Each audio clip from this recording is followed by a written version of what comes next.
Tu ne verras jamais un club comme ça, à un tel niveau. Bah, globalement, il y a 10 ans, le club il était quoi en Régional 3, c'était un club de quartier globalement. C'est comme si tu t'inscrivais au club de ton quartier en bas de chez toi et que tu avais une équipe au niveau national. Le fait qu'on n'a pas d'infrastructure et qu'on réussisse, ça montre très bien, c'est entre guillemets, qu'il n'y a pas que l'argent dans le foot.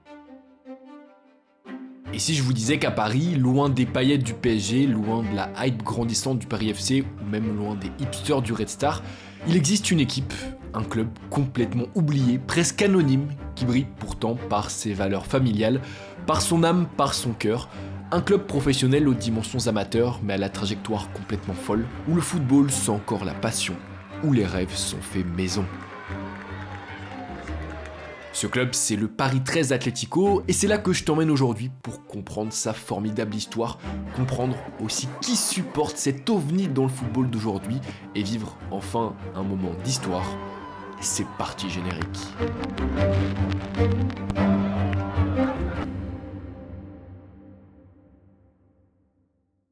L'équipe, sachez que cette vidéo a été réalisée grâce au soutien de Winamax, je vous explique tout ça en détail plus tard dans la vidéo. Excusez-moi, vous êtes du quartier ou pas du tout? Parce qu'on est dans le 13e, c'est le club du foot de Paris 13 Atlético qui a été fondé là. Vous connaissez ce club-là ou pas? Non. Vous avez pas regardé sur internet? Parce que ouais, il y a aucun... C'est un club? Ouais, un club de foot professionnel. Vous connaissez le club de Paris 13 Atlético? Ah non. Pas du tout? Non. La première fois que j'ai entendu parler du Paris 13 Atlético, c'était il y a 3 ans, lors de leur première montée en national.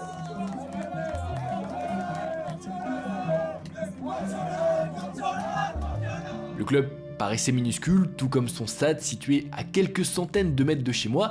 D'ailleurs, tous les jours, je passais devant ce stade pour aller au taf. Et pour être tout à fait honnête, j'ai toujours pensé que c'était sûrement l'enceinte d'une équipe amateur, d'un club de district. D'ailleurs, cette fameuse équipe, le Paris 13 Atlético, quasiment personne n'en parlait, personne ne la connaissait. Et aujourd'hui, 3 ans après, c'est à peu près la même chose. Bah non, parce que le stade, je connais pas de stade ici, moi il n'y a que Charletti qui est pas loin. Le club de Paris 13 Atlético? Ah non, moi je suis Vous pas. connaissez pas non plus? C'est un club de foot. Ouais, c'est un club de foot en fait. Il a été fondé dans le quartier, c'est un des plus grands de Paris, mais personne ne le connaît.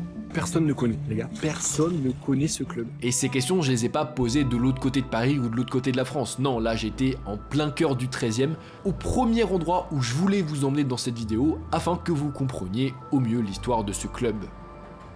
Ok, donc ici on est dans la rue des Gobelins et c'était le premier endroit que j'avais envie de vous montrer parce qu'il est vraiment fondateur, il est important pour le club. On est dans le 13e arrondissement de Paris et c'est là vraiment que le club va prendre ses bases, va être fondé. Juste ici dans le lycée qui est derrière moi, bon à l'époque il était un peu moins moderne, un peu plus beau j'imagine avec un peu plus de cachet, mais c'est le lycée Jean Lursa et donc dans ce lycée en 1968 à la fin de leur cursus, il y a plusieurs élèves qui avaient envie de continuer à faire du foot entre potes et qui ont donc créé une équipe entre amis, une équipe qui a pris le nom de la rue dans laquelle se trouvait le lycée, le FC Gobelins.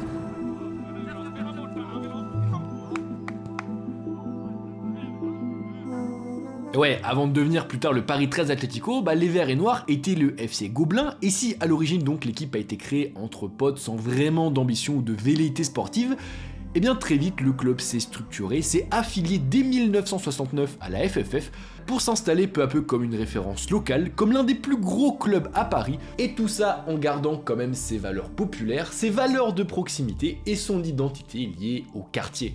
C'est le plus vieux club des 3 plus grands clubs de Paris. Pour moi, ce qui compte, c'est vraiment l'identité locale. Alors, on n'est pas dans le quartier des Gobelins, dans le 13e, mais c'est le quartier qui est juste à côté. Pour moi, c'est vraiment l'identité du club. Vraiment, ce qui le différencie du Paris FC et du PSG, c'est vraiment ce nom FC Gobelins. Quand t'es de Paris, t'es du coin, enfin je suis du 15, donc je suis de Paris Sud. Tu connais forcément Gobelins, même par rapport à l'école et tout ça, tu connais, voilà. On a l'habitude des Gobelins, c'est normal. C'est même pas un club de Paris, c'est vraiment le club de quartier du Paris 13 qui se retrouve à jouer contre des clubs pros comme Valenciennes, Le Mans, des choses comme ça. C'est juste ouf. C'est un peu le club amateur par définition, mais qui, tu vois, c'est vraiment le petit poussé au milieu de la nationale. Tu sais pas, globalement, si tu regardes les stats, ils ont rien à faire là. C'est comme si tu t'inscrivais au club de ton quartier en bas de chez toi et que juste il y a 1500 licenciés, tout le monde s'habille en Paris 13 et il y avait une équipe au niveau national. Il y a eu 19 aussi en national. Et même en France, je sais pas, il n'y a pas beaucoup de clubs qui jouent juste en dessous du périph. Dans un stade comme ça, en fait, c'est du jamais vu, quoi.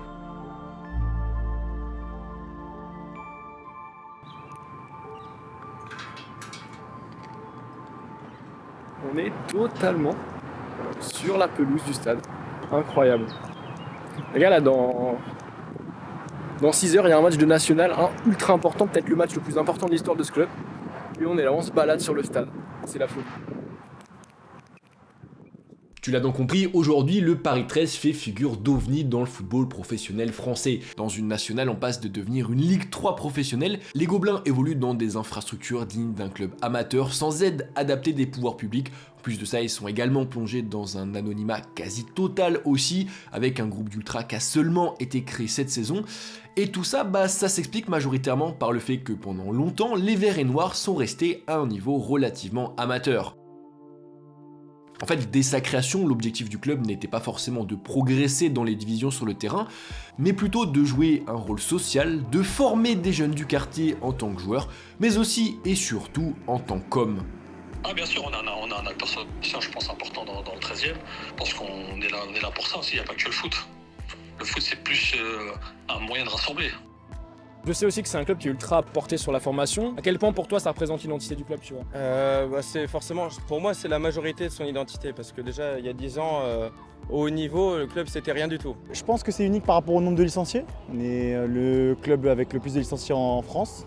Unique aussi parce qu'on est un club de très haut niveau dans Paris, avec beaucoup d'enfants et avec aussi beaucoup d'éducateurs. Donc je pense que c'est les liens comme ça qui sont uniques.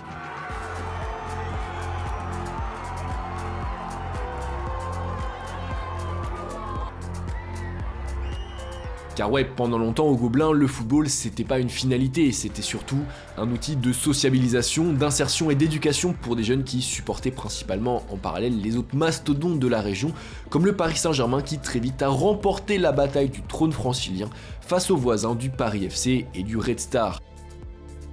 Bref, clairement, c'était un club de district comme il en existe des dizaines, des centaines en Ile-de-France, sauf que à la fin des années 2000, alors que l'équipe senior jouait en excellence la 10e division française et que le club dans le même temps souffrait de moyens économiques limités, eh bien tout a basculé avec le retour au club d'un ancien de la maison, Frédéric Pereira. En effet, j'ai repris le club, il était en district, en senior, et on était à peu près 500 adhérents. C'était une bande de potes, de quartier, etc. Voilà, c'était un club de district. Ouais. Sauf que moi, j'avais senti un réel potentiel, parce qu'en réalité, autour de nous, il y a beaucoup de quartiers populaires, et en fait, je me rendais compte que beaucoup de joueurs du 13e partaient partout, et j'ai vu qu'il y avait quelque chose à faire.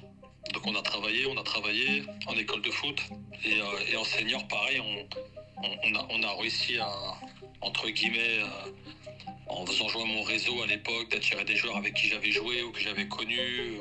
Et voilà, on a toujours gardé cette ligne de conduite. Et on a réussi à faire en sorte que les joueurs s'y plaisaient et restaient durant des années. C'est ce qu'on a fait. C'est un peu leur secret aussi. Ça n'a jamais été un staff hyper étoffé. C'est toujours 3-4 personnes qui font tout, du président au coach. Il y a très peu d'intermédiaires. Ils font avec leurs moyens et avec leurs armes, avec quand même un gros objectif d'optimiser et d'être compétitif. Et en quelques années seulement, le nouveau président, accompagné de ses deux bras droits, Enrique Marquez et Namori Keita, vont faire des Gobelins le club avec le plus d'adhérents en France, mais vont aussi et surtout construire un vrai bel effectif pour l'équipe senior, une équipe senior qui va connaître sur le terrain une décennie complètement folle. Et là, sur les 5-6 dernières années, c'est monté en National 3, monté en National 2, monté en National, redescendre en National 2, remonter en National. Et je pense que beaucoup de personnes pensaient que le fait de descendre, ça allait un peu, entre guillemets, être la fin du Paris 13, comme beaucoup de clubs qui s'étaient écroulés. Et justement, on a réussi à retravailler, à franchement mettre le paquet, et on est remonté tout de suite.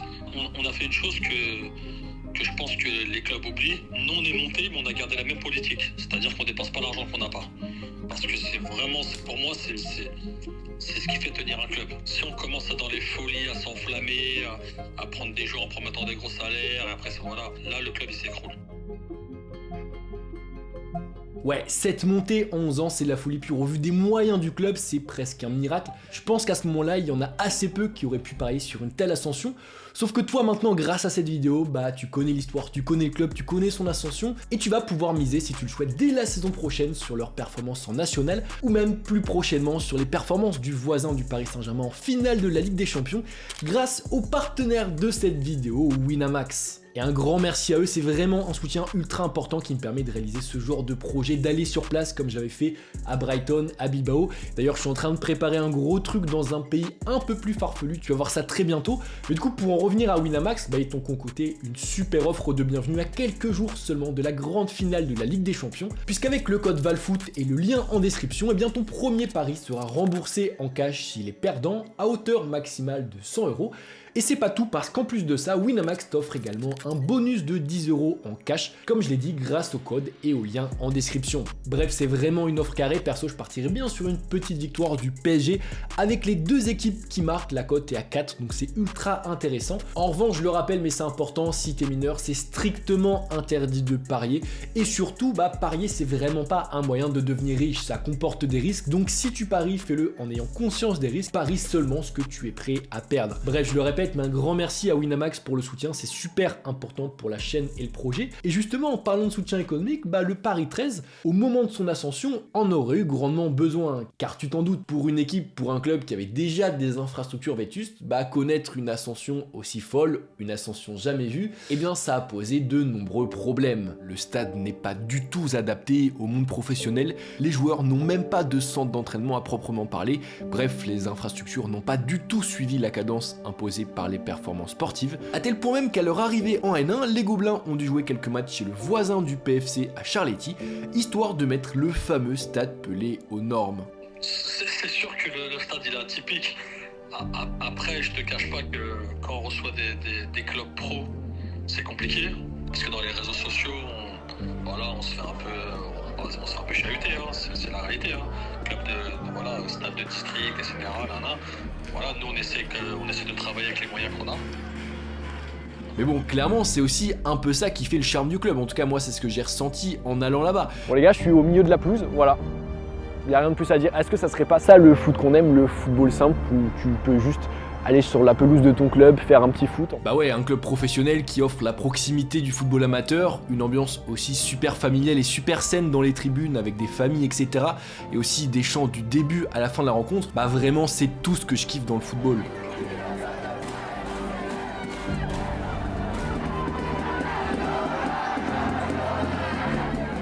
Moi je supportais PSG comme beaucoup de Parisiens, beaucoup de gens de la région parisienne, et aussi parce que c'était vraiment le club qui est juste à côté de chez moi. En ce moment, la philosophie du PSG, c'est pas forcément quelque chose à laquelle je suis très rattaché, donc je trouvais ça plus intéressant de se rapprocher d'un club un peu plus populaire.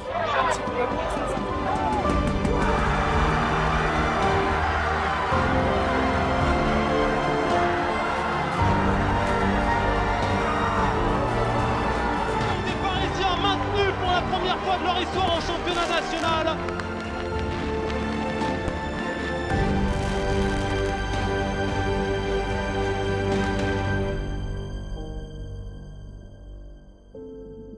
Après, c'est vrai que je suis allé tourner cette vidéo pour une rencontre qui était très spéciale puisque c'était le premier maintien de l'histoire du club en national, donc évidemment qu'il y avait une ambiance de fou. Mais bon, quand même, ça n'enlève pas tout. Et puis, cette victoire 2-1 face à Concarneau, pour moi, ça marque vraiment un pas supplémentaire, une nouvelle étape validée par le club dans son processus de professionnalisation, dans sa progression, parce qu'avec une nationale qui va bientôt devenir une Ligue 3, bah, les Gobelins, qui sont devenus il y a peu le Paris 13 Atlético, principalement pour des raisons marketing, vont grâce à ce maintien devenir un vrai club professionnel. D'ailleurs, ils vont très probablement changer de stade la saison prochaine pour jouer à quelques centaines de mètres du stade Pelé à Charletti. Et puis même pour les jeunes du club, c'est ce genre de match, ce genre d'émotions qui créent des souvenirs, qui écrivent des histoires et qui recrutent aussi les supporters de demain.